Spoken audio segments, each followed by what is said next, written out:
Il n'y a pas de loi solide sur les mines. Elles ont beaucoup trop de pouvoir. Les mines arrivent, prennent ce qu'ils veulent, s'en vont, puis nous laissent des tonnes de cochonneries. Elles font ce qu'elles veulent. Elles pensent juste à faire le plus d'argent possible, c'est tout. Elles se moquent complètement de l'environnement. Il n'y a pas d'avenir dans les mines. L'avenir, c'est l'économie du savoir, l'électronique, des industries comme ça. Regardez autour de vous. À peu près tout ce qui vous entoure contient des minéraux. L'industrie minière a dû les extraire de la terre pour que quelqu'un les transforme en produits utiles pour vous.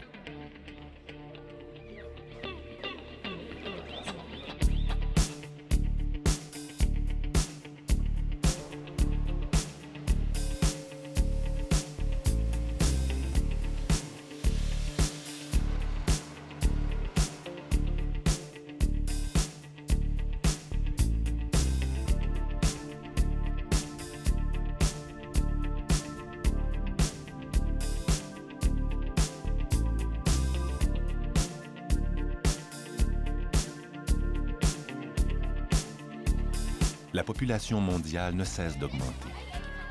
Peu importe le modèle de développement que nous choisirons, nous aurons toujours besoin de minéraux. La question n'est pas de savoir si nous devons continuer de chercher, de trouver et d'extraire les minéraux. La question est de savoir comment le faire de façon responsable. People today are looking back in the past and applying today's standards with the past 50 years ago, which were not so then. Né en Angleterre, Michael Barnes est arrivé au Canada en 1956. Il a passé sa vie adulte dans les régions minières. Membre de l'Ordre du Canada, professeur, journaliste, écrivain, il a signé 54 livres, dont 17 sur les mines.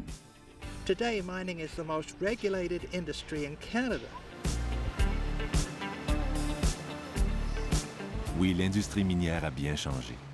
Même les énormes chargeuses sont contrôlées à distance pour assurer la sécurité des mineurs. En 20 ans, le nombre d'accidents dans les mines du Québec a diminué de 75 %. Ces industries-là engagent des travailleurs qualifiés, des travailleurs formés, des travailleurs dans le domaine qui sont les meilleurs au monde dans l'industrie minière.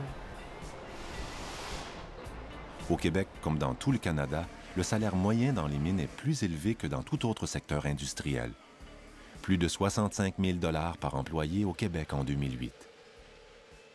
Malartic is amazing and it shows great Canadian ingenuity, and we sell this kind of ingenuity around the world.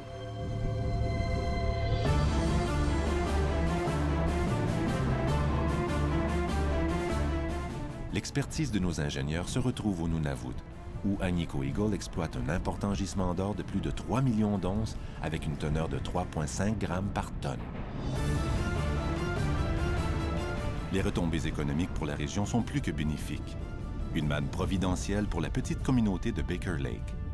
No, I didn't realize what kind of job I was going to have, and when I heard the mining companies open now, I asked it. That's how I got a job. 46 % de nos employés viennent du Québec, puis 45 % viennent du Nunavut. Donc, on voit que c'est les deux gros pôles, puis l'expertise qu'on a au Québec nous permet d'entraîner des travailleurs locaux. Okay. Questions, guys, comments? I see more local people working now, and they're out of trouble too. And today, it's very difficult to find reliable people because there's so much work that came with the Meadowbank project, so it's a new money coming in. Yeah, my life is exciting, raising two kids, making money.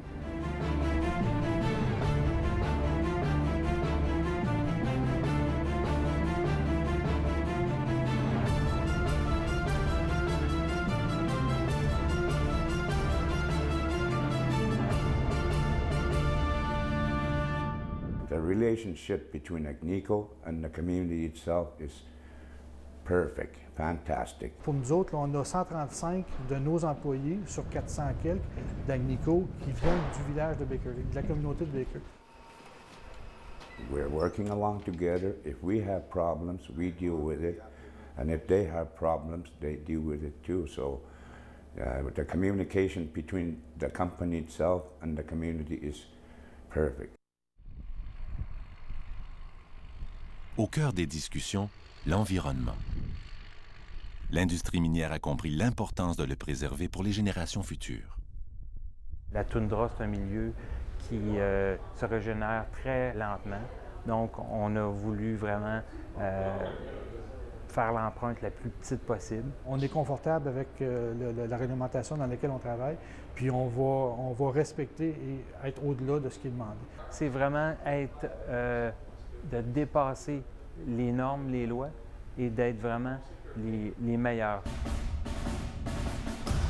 Strictes et efficaces, les normes environnementales en vigueur au Québec sont appliquées ici, au Nunavut.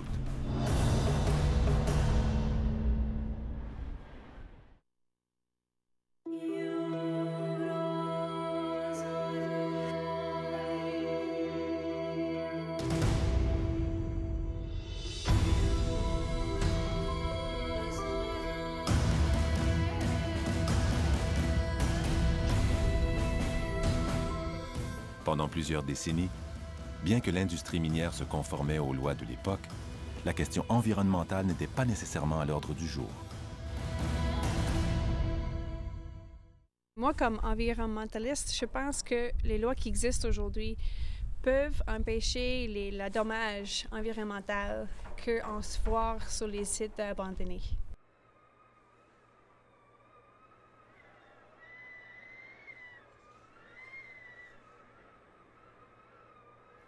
Dans le nord du Québec, au Nunavik, on a répertorié 18 sites majeurs abandonnés par des compagnies minières. On a eu les demandes des Inuits de certains villages pour d'aide pour faire le nettoyage de matériel laissé par la compagnie qui fait l'exploration minéraire dans les années avant.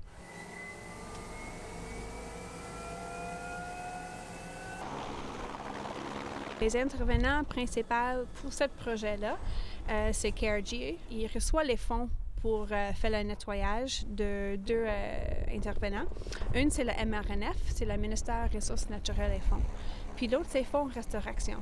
Eux autres, c'est un groupe de compagnies minières qui a décidé de faire quelque chose pour aider dans le nettoyage de ce site-là.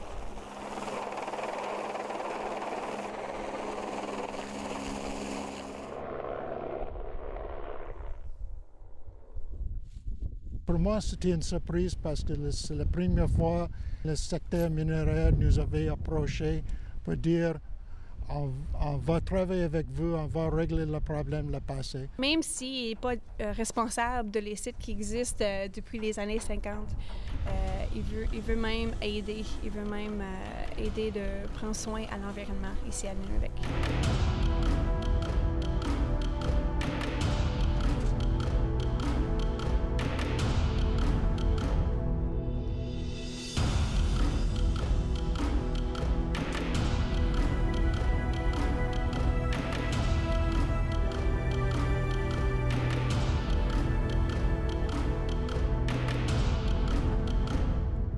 Normalement, les compagnies qui travaillent ici maintenant, j'imagine partout au Québec, ils sont plus conscients de l'environnement.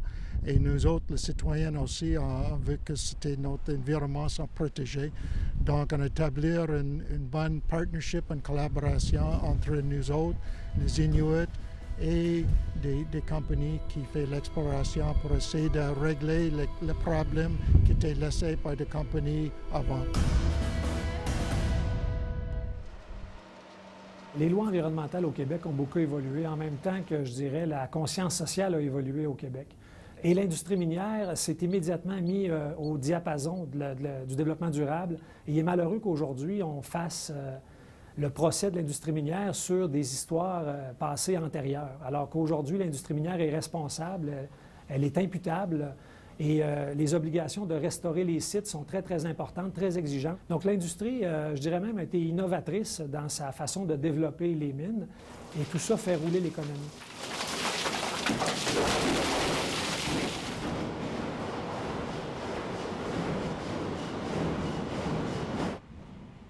Depuis 1995, la loi sur les mines oblige toute entreprise qui exerce des activités minières au Québec à déposer auprès du ministère des Ressources naturelles et de la Faune un plan de restauration avant même de débuter les travaux. Ce plan doit être révisé tous les 5 ans. Dans les préparatifs de la réalisation du projet Goldex de la minière Agnico Eagle à l'ouest de Val-d'Or, il était toute la question d'installer un parc à résidus miniers pour cette nouvelle mine. Et de l'autre côté, le gouvernement était pris avec la problématique du parc à résidus miniers abandonné de l'ancienne Manitou et de l'impact environnemental de ce parc à résidus abandonné-là sur la rivière Bourlamaque. Située à une quinzaine de kilomètres au sud-est de Val-d'Or, la mine Manitou-Barvue a été en exploitation de 1942 à 1979. Or, le propriétaire du site Manitou avait fait faillite en 2003, laissant au gouvernement la responsabilité de le restaurer. De son côté, Agnico Eagle planifiait l'aménagement de sa nouvelle mine et avait besoin d'un endroit pour disposer de ses résidus éventuels. Et la première question qu'on s'est posée, c'est est-ce qu'il y a des endroits aux alentours qui sont déjà impactés par d'activités industrielles ou minières ou peu importe. Ça ne briserait pas d'autres terrains naturels, au moins. Puis si on peut améliorer le terrain déjà impacté, ben, tant mieux. Est venue à un moment donné l'idée de regarder la possibilité d'utiliser les résidus de Goldex pour régler le problème de Manitou. Et il est vite apparu que c'était la solution la plus avantageuse pour les deux parties et qu'on pouvait réaliser un partenariat gagnant-gagnant en faisant de cette façon-là. Le parc à résidus de Manitou, c'est un parc qui génère beaucoup d'acidité. Donc, la pluie qui tombe sur le parc à résidus sort du parc sous forme d'eau très acide. Les résidus de Goldex peuvent neutraliser l'acidité du parc Manitou.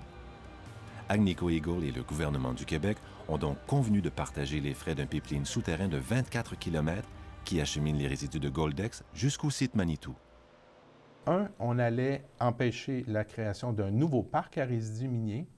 2, on allait réduire le besoin en matériaux d'emprunt pour réhabiliter le site de Manitou. Et 3, on allait permettre de réaliser des économies au gouvernement du Québec en utilisant la matière première qui était les résidus de Goldex. Au niveau de l'aspect impact environnemental, si vous n'avez pas à ouvrir d'autres sites, d'autres bancs d'emprunt, donc c'est moins de cicatrices sur le territoire, donc c'est un gain automatiquement. À une trentaine de kilomètres à l'ouest de Val-d'Or, la compagnie Osisko s'apprête à donner une nouvelle vie à la petite ville de Malartic. Malartic, avant, quand j'étais plus petit, c'était une ville minière assez prospère. On avait 7-8 000 habitants dans ce temps-là, qui est malheureusement tombé tranquillement, puis tout d'un coup, oups, ça revient. Ça revient une ville minière comme on a connu, qui peut remonter à 7, 8, 10 000 habitants aussi, grâce à une nouvelle vie dans les mines d'or. À Malartic, comme à Val-d'Or et ailleurs, d'anciennes exploitations minières ont laissé des traces. Et parfois, la création d'une nouvelle mine fournit l'occasion de réparer des problèmes hérités du passé. On a 4 anciennes mines dans un territoire qui couvre un peu plus de 700 hectares, donc à peu près 800 hectares si on va jusqu'ici. Donc c'est un très grand territoire qui a été impacté par l'activité minière qui a débuté dans les années 30. Et c'est ce genre de site qui a peut-être fait une mauvaise presse à l'industrie minière depuis quelques années. Dans le cadre de la restauration, la réhabilitation du site abandonné de l'Aïs-Malartic, dès le départ, on a cru bon d'informer et rencontrer les gens du gouvernement qu'on serait possiblement la solution à leurs problèmes. 2 partenaires qui travaillent à éliminer un problème. We are not abusing the land today. We're reclaiming it. And I've been on projects in the last few weeks and I've seen wonderful, beautiful areas that have been totally reclaimed and you would never know that there was mining there.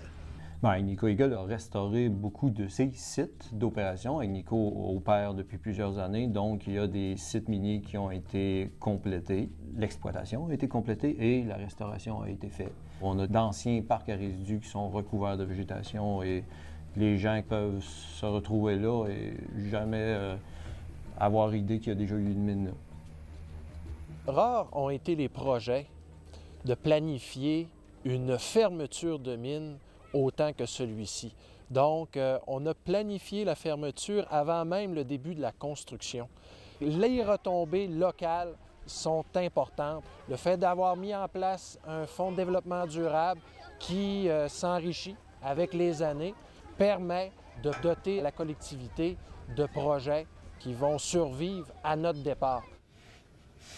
Non seulement au 21e siècle, les mines sont de plus en plus équipées pour prospérer dans un contexte de développement durable, mais elles sont également de mieux en mieux dirigées. Les gens qui dirigent l'industrie minière aujourd'hui au Québec sont plus au fait des nouveaux développements, que ce soit législatif, environnemental ou de développement durable. Les équipes qui dirigent l'industrie minière aujourd'hui au Québec n'ont jamais été aussi bien formées et aussi compétentes. Je sais qu'il y a beaucoup de personnes qui jettent la blâme sur les compagnies minières pour tout ce qui est fait ici et ailleurs. Mais quand même, je vois de l'autre côté qu'il y a des programmes comme ça qui existent, puis les compagnies qui veulent faire quelque chose pour restaurer l'environnement.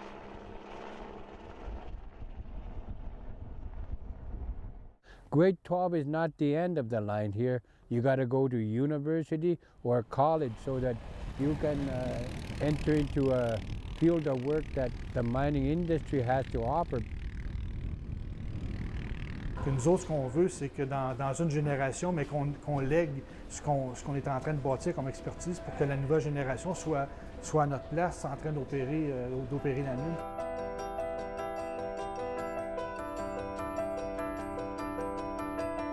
I see 6-year-old people being asked and what they're going to do for their future. They said they're going to be the miner.